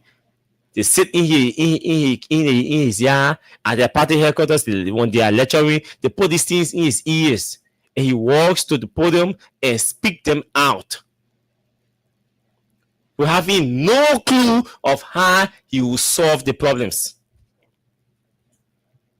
This is the embarrassment we have today. This is the embarrassment we have today. Hey, I'm trying to get something here, man. I hope we didn't take this thing down. Okay. We will not allow small children to tell market when they should be in school. They should be in school. Yeah. We will not allow small children to sell market when they should be in school. They should be in school. Our campaign message. You will not allow small children to sell. Yeah, listen to him. We will not allow those young ladies to go in the street all day and you sell the money you make can't even buy rice. We can't do it. You want to put dignity on our people. And that's why we're here. That's the mission we have. And I can assure you, if you check your calendar, it's exactly 4 months from today. They should be in school. We will not allow small children to tell market when they should be in school. They should be in school. We will not allow those young ladies to go in the street all day and you sell the money you make can't even buy rice. We can't do it. We want to put dignity on our people. And that's why we're here.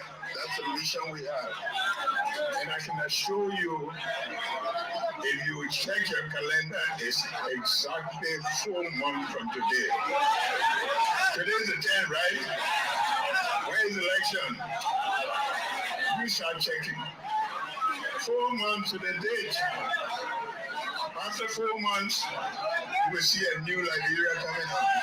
You see a Liberia that will give you hope. You see a Liberia where corruption will be king of the country. Yeah.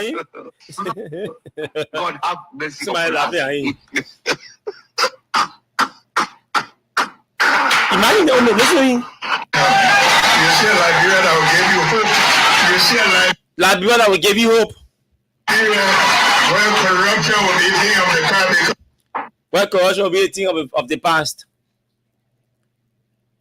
Joe Biden told you that corruption will be a thing of the past. His LACC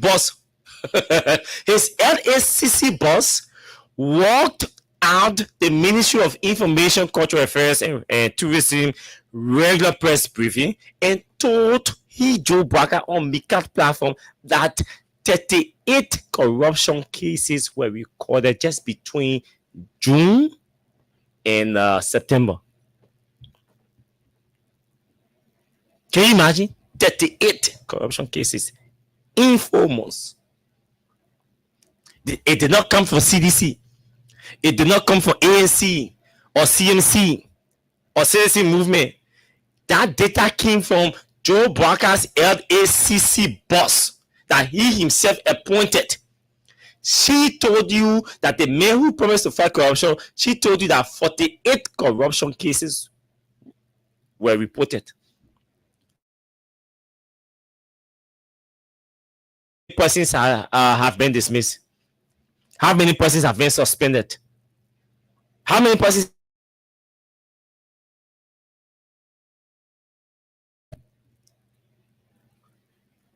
How many children are not go to the street and see whether there are no kids in the street selling? Just on Tuesday, I had to buy one. I had to buy another kid in market. On Broad Street, I had to buy all market. You see the lady turning. You could tell that she was even hungry. And you gave the girl what the thing munchie to go and sell. The girl get the whole munchie on the munchie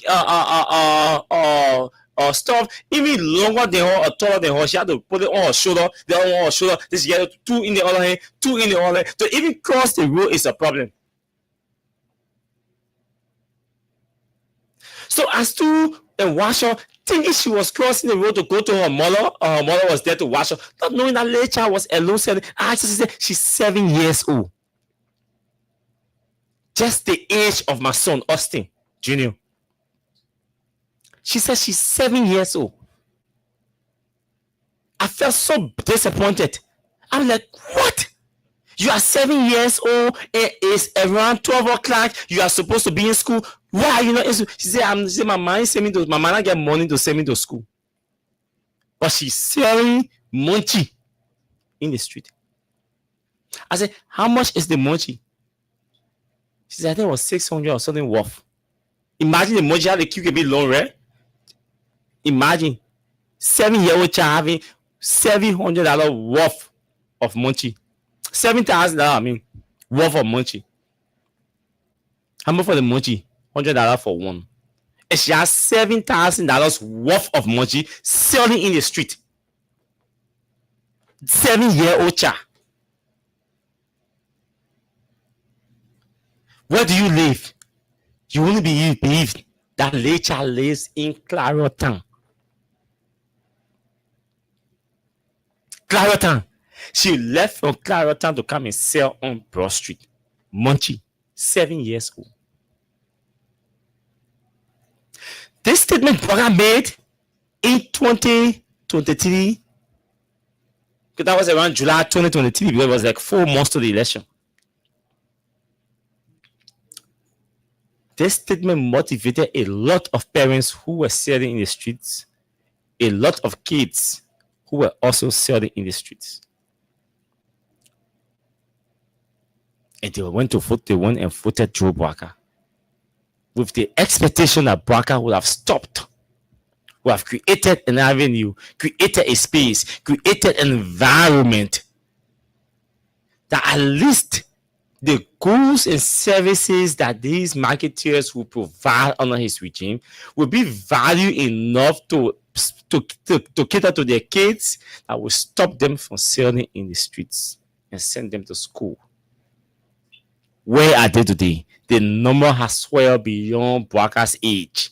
The number of street kids that are selling in the street now, the number of kids that are selling in the streets now, that number has swelled beyond Braga's age. You even add Braga, Katumu, Jojo, Tama, or Anthony, Rhoda, you add all the ages together, the number has swelled beyond their ages. And trust me, don't waste your time. Braga is not delivering anything to you. Braga is not going to stop street selling. He's not. Joe will not stop street selling. He does not have the capacity to do so. Braga does not even know that children are selling in the street right now, and he will never know. To stop something, you must know that it is still happening.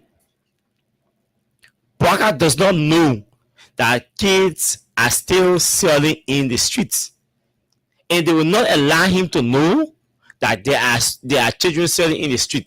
If it was like the normal person before, he could say, yeah, okay, but Braga at least. So then he will say, let me drive down Broad Street and see how the environment looking. Let me see what people still selling in the street. Let me see what I see street children. Ellen Johnson Sirleaf did that before, and I remember she instructed her Minister of Gender to remove all the girls from the street that were selling in the street and found a program for them. That didn't work under Ellen. And at Joe Braga, Ellen, who drove to the street consciously and saw for herself, could not solve the problem. That Joe Braga, who does not even know that there are kids selling in the street, that he don't want to come and solve this problem, that's a waste of time. Baka will not solve any problem in this country. Baka will be president for 6 years. He will go to re-election. Baka will contest in 2029. Trust me, mark my word. Read my lips. Joe Baka will be on the ballot in 2029 to be president again. He will not solve any problem. Baka will not solve your real problem. I say he will not be real, but he will not solve your real problem. Baka even raise a budget, the national budget, to 2.5 billion. He will not solve your problem. Baka will not solve education problem in the country. He will not solve infrastructure problem, our roads. He will not solve our water problem in the country. He will not solve our electricity issue in this country. 6 years. Our medical challenges, hospital challenges, Baka will not solve this problem. These are the 5 major sectors. I will make it 6. The 6 is the justice system. Baka cannot fix it. Because if Baka decides to fix the justice system, he will not be president. They will impeach him. Because he has done a lot to warrant his impeachment. So Baka will not support an independent judiciary. Never. So Baka is not solving any problem. I mean 6, right? I name health, I name education, I name water, electricity, roads, and the independence of the judiciary. I said to you, Baka will not solve those 6 cardinal critical problems in this country. He will not. But he don't want any had the opportunity, but he squander it. Here is his opportunity. What has he done? He's concerned about riding $1.2 million car, changing a car, upgrading his car. He's concerned about riding flying private jet. He's concerned about building $10 million villa in Foya.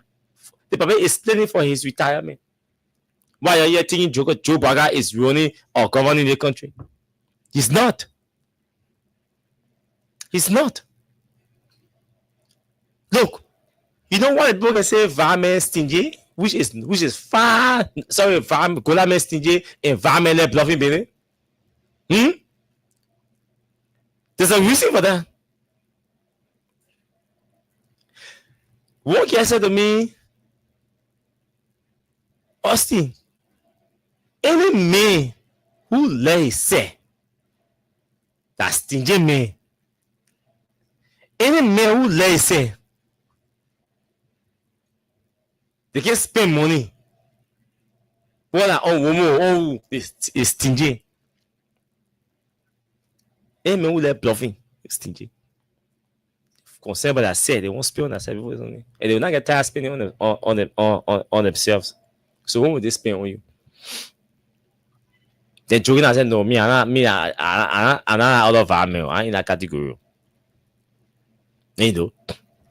But I'm saying this to say the man is 81-year-old. That man, an 81-year-old man, is concerned about putting his name on his shirt.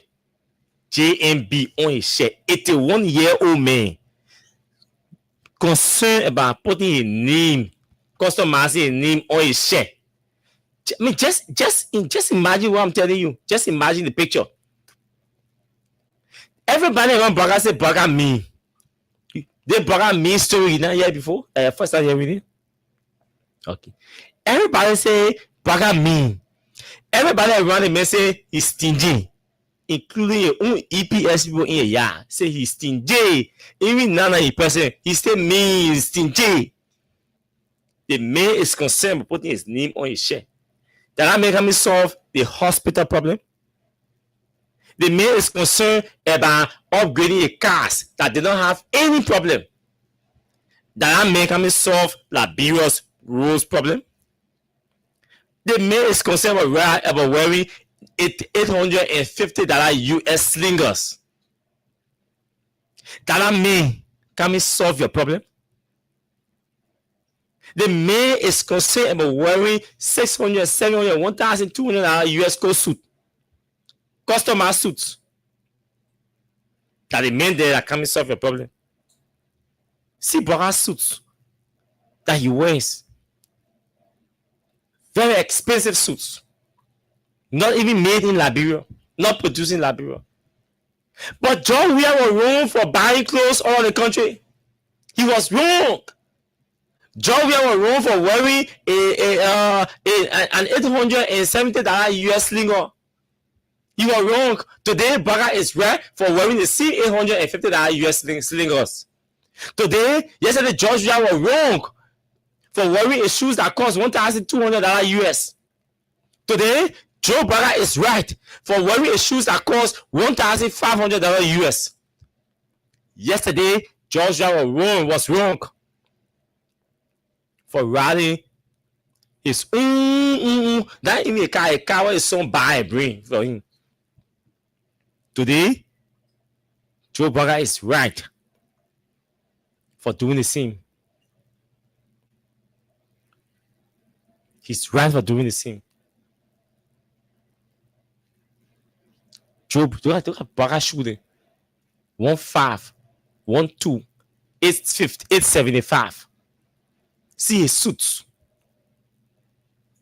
81-year-old man. They have problem with a 63-year-old man who wore those things before, who has seen them, who knows them. They have issue with him for wearing them. See Baka watch. See the watches the baby wears. They made Baka wearing watches that cost him $38,000, $25,000 US. Baka, 81-year-old man. And he is comfortable with that. My question to my friend Costa is, do you think a man that is comfortable, everything Baka criticizes, he's wearing he's flying private jet. Baka criticizes wearing expensive shoes and clothes. He's wearing expensive shoes and clothes. Baka criticizes slingers and the UP folks. Baka wearing the same expensive slingers. See his wristwatch. $25,000, $38,000 watches. That's what the old man wearing. He's 81-year-old. And the UP folks are satisfied. They are happy. So sit there and then Costa wants to come tell me, say, oh, Joseph Baka, why are they building a place for the old man? Why are they embarrassing the old man? To make it look like the old man is not in the know of the project and somebody just went and decided to build the project for him. So the shoes he's wearing, the coats he's wearing, the watches he's wearing, he's not in the know. The car that was upgraded, fleet that was upgraded, he's not in the know. Costa, don't do that. I beg you, brother. Don't do it. Don't do that. The old man, this old man is materialistic. He's materialistic. Baka was poor and broke. That's why he was not wearing, he was not dressing decently. That's why he was not wearing quality clothes. But we used to tell y'all, your team we hated Joe Baka or the UP. I told you my personal issue is not with the Unity Party as a political institution. My issue is with Joe Baka, and it will remain with Joe Baka because the old man is a wicked old man. He's hard-hearted. He's extremely deceptive. Some of you think we're making fun, or it was about UP as a political institution. And you want me to believe that a man who goes for multiple pieces of $870 slingers to wear everything he wants to change his slingers. A man who will go and buy and shopping to buy shoes, $1,200, $1,500 US shoes, and bring them in their numbers, in their what the word dozens, and bring them in their dozens. A man who will go and see Kosu, say their Kosu is $1,850.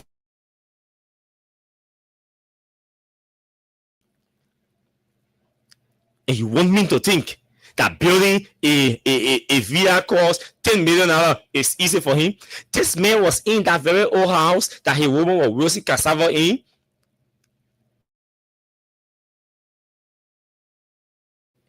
George Weah had just conceded defeat. Inauguration is being planned. Boom! The old man started upgrading the old man's house. He's not even president. Where did the money come from? My good friend Costa has to ask, reflect deeply. Where did the money come from to upgrade Joe Baga's home when he was not president? And people who did the work said that work cost over $500,000 US to renovate or upgrade his home. Where did they take the money from? And you want me to believe that Braga is not in the know? No, it's not possible. It's not possible. He's in the know. A man who knew that his house did not have was not fully electrified. No crusher was in the yard.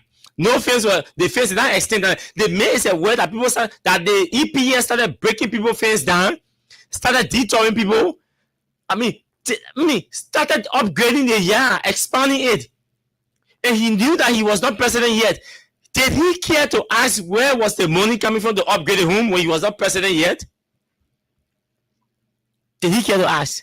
He saw the tires in the house being changed. He saw the furniture in the house being changed.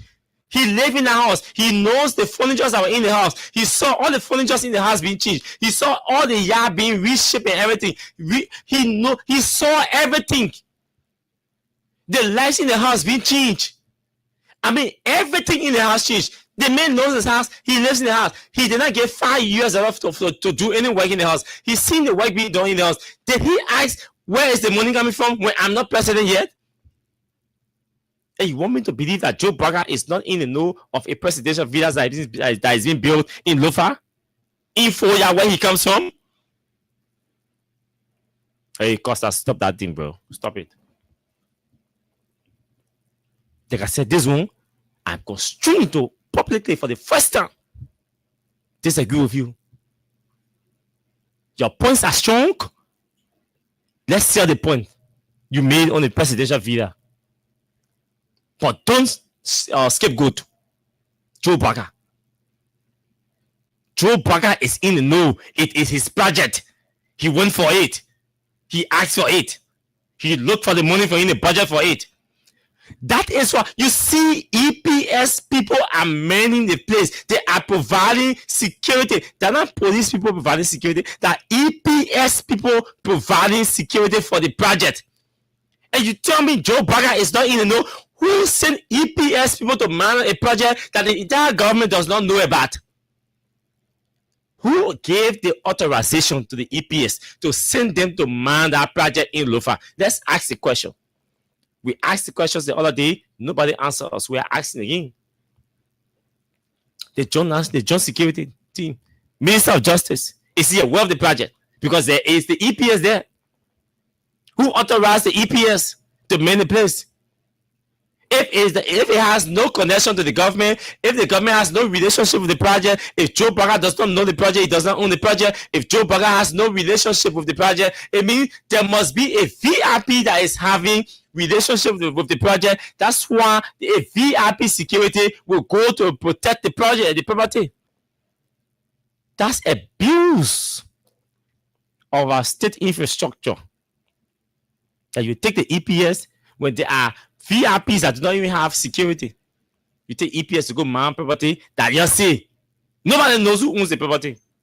But EPS people, they were gone, providing guarding and security for the project. They say no journalist is allowed to enter the project. No journalist is allowed to take picture. Nothing at all. Our colleagues from Lofa have been calling us and sending us text messages that they've been denied, and they are being denied access to the property. Property that the government does not own. Property that the government does not know who owns. Property that the government that is not connected to the government. Then you say government security force will go and mine. So it means people, they didn't do any intelligence, they didn't do any backgrounds. They just say, you please say EPS people here. Boom. Same gateway, all the way we want to crack here. They say, okay, EPS you go. Then Costa, you want to talk about, you want to shave blame on Kula, why Kula talking this, Daniel Sando talking this, because Kula and Daniel were not informed. It's that secret power project. They didn't want the public to know. They didn't want the public to know because it is Joe Bugger that is doing it. So you don't expect that the presidential press secretary will know, or Kula will, or Daniel will know, or Pia will know. No. They will speak to what they know or what they are told to say. Yes, I agree that it is embarrassing that the Ministry of Information will be saying something else and the presidential spokesperson will be saying something else. Yes, that is a huge level of incoherence that is so embarrassing and shameful. But to steal a ha, to lie a ha. When you stealing and lying, you cannot justify. That's what happens.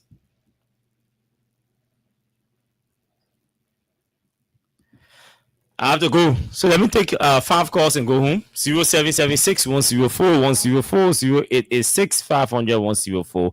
Those are the numbers to call and be a part of the show.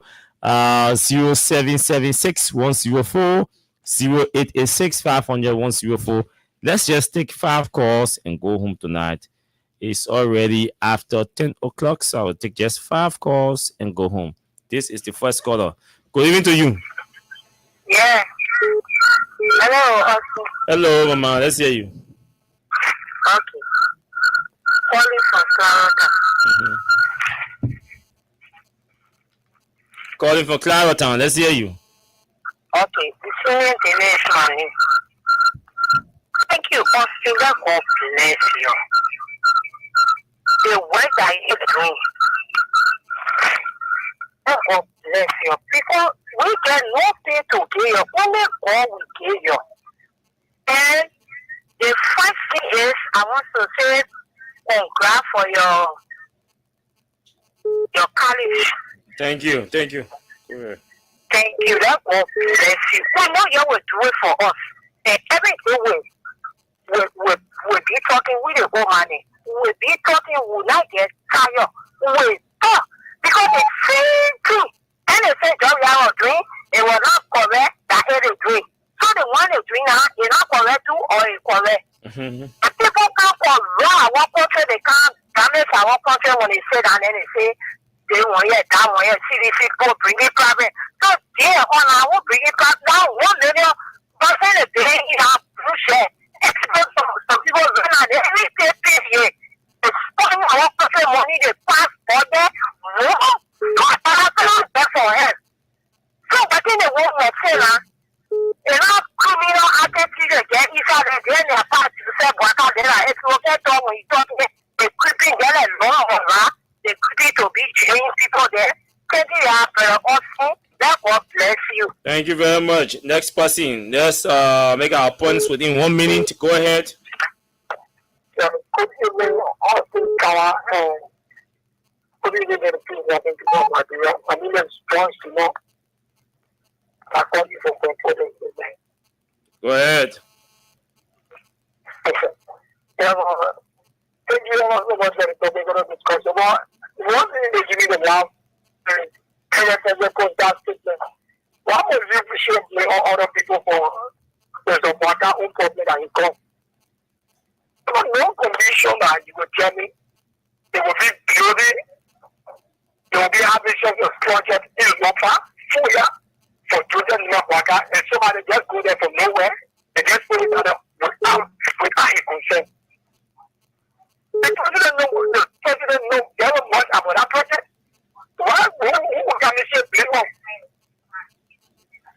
Who can we do it to? Nobody. To himself, nobody wrong.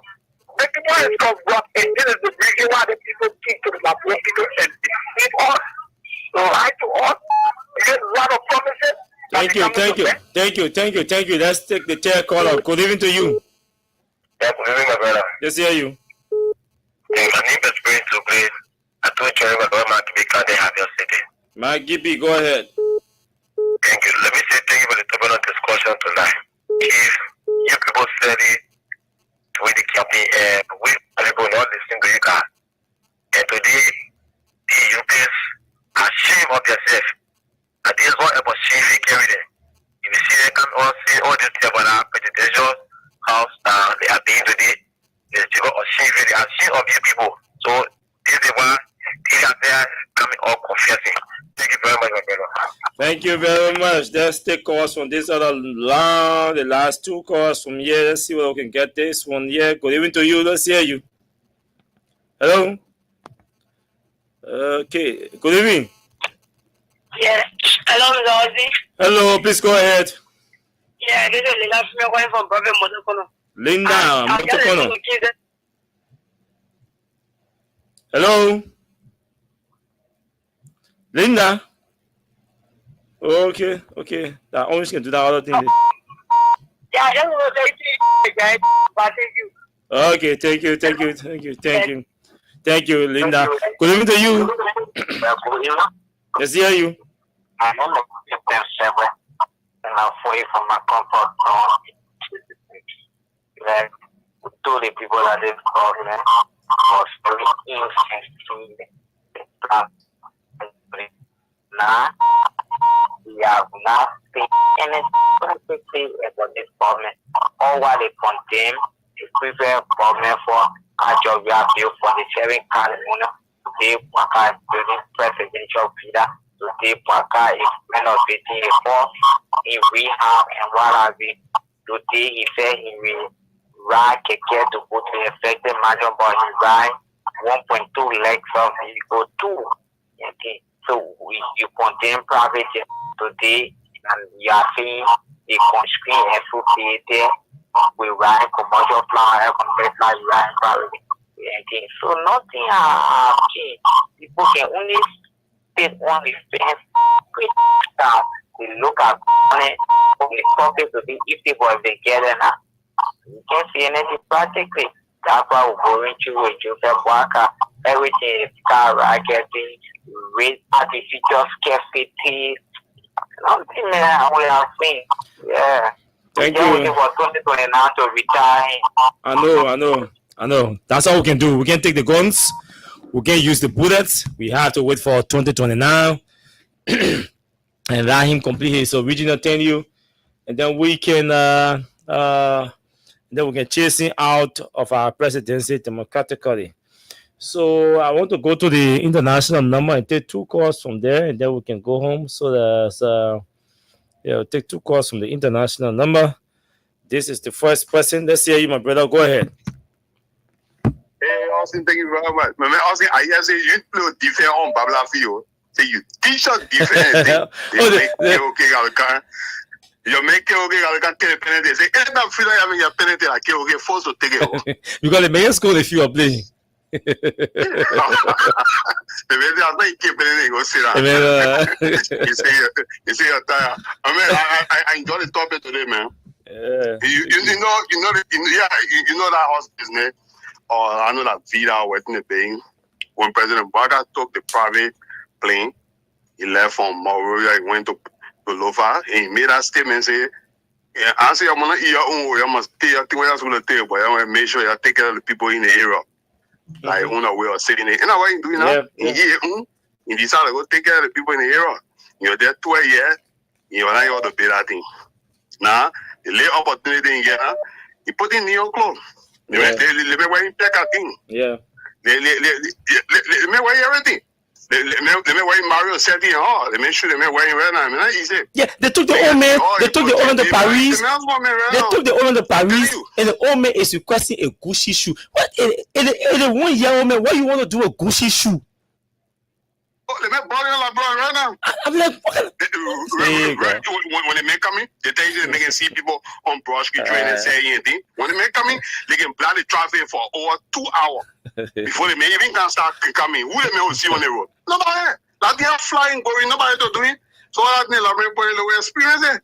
They tell the country bag, but those are vote for the paper, they really carry the country bag. We tell the truth. But anyway, thank you for today, man. Hey, my brother. Hey, you know, that Baga there, they're doing list of shoe. You want it? But that's when you want Italy again. You won't look. Hey, make it all that you my bossy. Let me just leave it. 81 year old. 81 year old. 81 year old man. No wonder why they meant to Jeremiah Kun. My man, you on your own. If you are concerned, if you are concerned about 2029, then you should leave. Jamaku came out straight and say, I don't want to be president. A young man has still got age in my favor. And he said it at Joseph Boakai wedding anniversary. For the 3-year-old, I still got age in my favor. So the president, I don't want to be president. I'm there, what? Oh, Jesus. Okay, let me squeeze in Edmond Carr and then we can go home. Edmond, you will be our last caller. Yeah, thank you, Austin. Let me say congratulations for your achievement, brother. In the midst thank you. of the economic challenges, you got young Liberia that are still trying to make headway on their own. You know, so kudos to you, brother. Thank you. You know, that is so shameful and embarrassing. Should be for the United Party people. And they were doing comparison. President Weah, what he was doing. Okay, when you are renovating the nice street, building those houses at Jamaica Resource, he didn't destroy his project. But here we are, you guys are claiming that, hey, George, we are there home, so boy,